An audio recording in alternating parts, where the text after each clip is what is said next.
pouvoir acheter une maison. Bon. Si jamais on veut se poser par ici plus tard, parce qu'on pense, mais On ne sait pas encore. rien n'est moins sûr avec nous. Donc,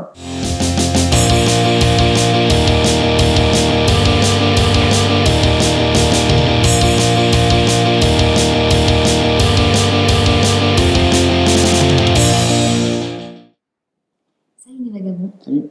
Aujourd'hui, on fait cette nouvelle vidéo pour vous expliquer un petit peu notre projet actuel.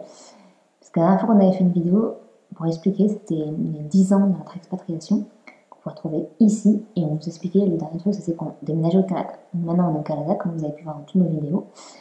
Et récemment, là, il y a quelques jours, on a acheté une caravane. Et donc, on voulait vous expliquer un petit peu pourquoi. Et si vous n'avez pas vu la vidéo sur notre caravane, c'est par ici aussi. Donc, on va expliquer pourquoi on a acheté une caravane. Donc, on a acheté la caravane. On a fait, si vous avez vu des vidéos aussi, vous avez vu qu'on avait voulu acheter une au tout début. Donc, on n'avait pas pu parce qu'on était trop récent au Canada et que personne ne nous acceptait pour faire un crédit. Il fallait absolument qu'on ait quelqu'un qui signe avec nous. Un genre de garant, en fait, l'équivalent. Mais on a un peu insisté. On a réussi avec notre banque, faire un crédit en fait beaucoup plus petit que le crédit qu'on voulait sur notre caravane. Du coup, en fait, c'était pas plus mal parce qu'on a pu acheter une caravane d'occasion. Donc, vous avez vu sur cette vidéo. Et donc, on va expliquer. En fait, pourquoi on veut une caravane, c'est pour pouvoir en fait partir de la maison dans laquelle on est actuellement. Donc, en avril ou en mai, quand il fera moins froid, on vient dans la caravane. Et donc, économiser de l'argent pour possiblement avoir un apport pour pouvoir acheter une maison. Bon. Si jamais on veut se poser par ici plus tard, parce qu'on pense, mais on ne sait pas encore. Rien n'est moins sûr avec nous. Donc, le Canada nous plaît vachement et on pense vraiment qu'on aimerait se poser ici parce que ça nous plaît vraiment. On s'est fait de super amis ici pour le moment et ouais, la ville nous plaît beaucoup et on est encore au début de l'hiver. Mais si on doit se poser, ça sera sûrement ici. Vraiment, on est bien ici. Ouais, puis en plus, en gros, le prix de la caravane revient à 1 an de loyer ici. Donc, au bout d'1 an de caravane, c'est comme si elle nous avait coûté 0. Ouais. Donc c'est super intéressant de vivre dans la caravane en attendant. Et en fait, l'avantage surtout, c'est que dans les amis qu'on s'est fait, il y a nos amis qui ont un terrain où on pourrait poser la caravane gratuitement. Et donc ça, c'est un super avantage parce que du coup, on a vraiment 0 loyer. Le seul truc qu'on paye, c'est donc le crédit pour la caravane. L'objectif, c'est de vivre dedans pendant plusieurs mois pour économiser de l'argent.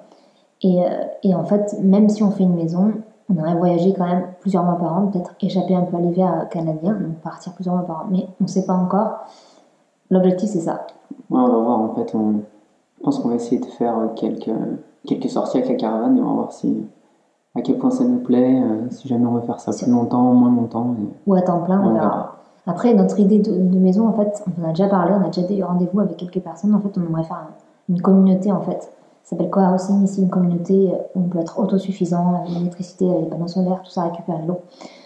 Donc ça, c'est vraiment un truc qu'on aimerait beaucoup faire. Et donc, ça serait plutôt une communauté végane, et aussi homeschooling, unschooling, donc où les enfants vont pas à l'école, et comme ça, on peut vraiment être une communauté autonome et tout se voir en fait tous les jours et partager des choses et faire un jardin commun, tout ça. Donc c'est vraiment un truc qui nous tente aussi. Mais donc, faire ça à la fois et puis aussi quand même voyager avec la caravane, donc on va voir, on est encore en train sur ce chemin-là, donc on va voir, vu qu'on n'est pas encore dans la caravane, on ne peut pas savoir exactement comment seront les choses.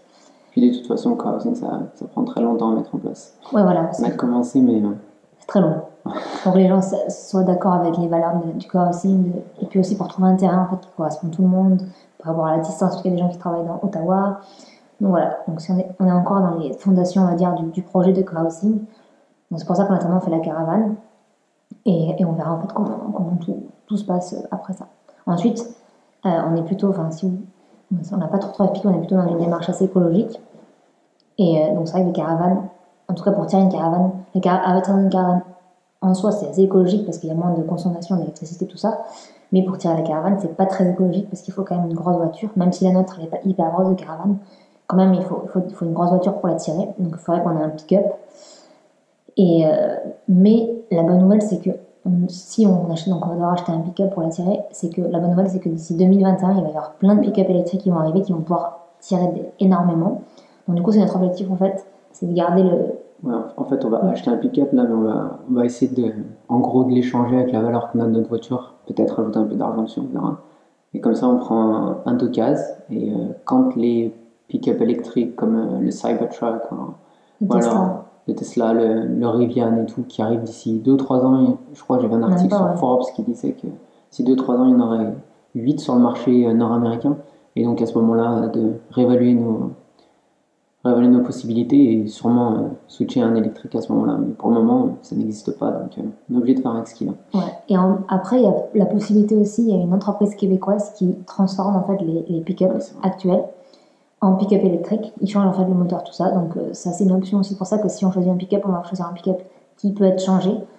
Donc on pourra le faire avant parce que ça existe déjà, mais ils font pas encore en particulier. Mais je les ai contactés et ils veulent faire ça dans le futur proche. On pourra peut-être faire ça aussi avant 2021, du coup. Donc on verra. Donc ça, c'est vraiment notre objectif un peu écologique pour pas trop polluer, quoi. Parce que c'est vrai que ça nous travaille un petit peu, c'est vraiment, on n'aime pas du tout faire ça, mais bon, on n'a pas le choix. Et donc le dernier point, c'est surtout pourquoi on fait Together Reminder. Vous expliquer parce que ça fait 10 ans qu'on est expat, on n'a jamais vraiment fait de chaîne YouTube. Du coup, en fait là, notre projet, c'est que mon époux en ce moment il travaille. C'est le seul qui travaille parce qu'en fait on fait l'école à la maison déjà avec Avril, même si elle a 3 ans, mais c'est notre but. Moi je suis avec elle toute la journée. Et en fait ce qu'on aimerait c'est quand même profiter tous les 3 de la vie et pouvoir se balader et en fait visiter le Canada et vraiment profiter de là où on est ensemble et pas juste moi et juste le week-end, parce qu'en fait quand on est dans une routine, on profite vraiment jamais du pays où on est. On a fait en Angleterre, on n'a pas fait grand chose quand on travaille tous les deux, c'est vraiment, on n'a pas visité beaucoup, donc on aimerait vraiment pouvoir profiter du continent dans lequel on est et voir beaucoup de choses. Donc l'objectif c'est donc voilà, d'utiliser Together Reminder pour développer nos réseaux sociaux, développer Together Reminder sur YouTube, sur Instagram, avec notre blog aussi, pour pouvoir en vivre en fait et gagner de l'argent comme ça, et aussi avoir des partenariats et aussi en fait proposer nos services de photos, parce que Nico est très bon photographe, il fait des photos avant, de mariage, tout ça. Donc c'est aussi une idée qu'on va faire en plus de la chaîne YouTube et des réseaux sociaux, c'est aussi proposer nos services de photographie. Donc voilà, je crois que c'est à peu près tout.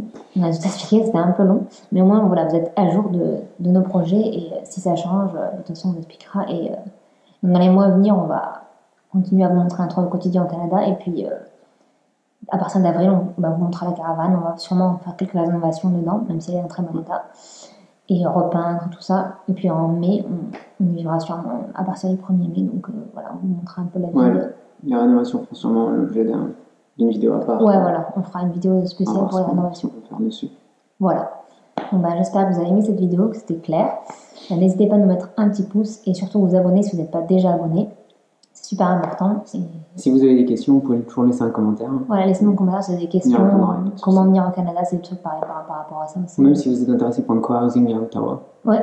Qui a très peu de chances d'arriver, mais bon, on ne sait jamais. Donc n'hésitez pas à nous laisser un commentaire. Voilà.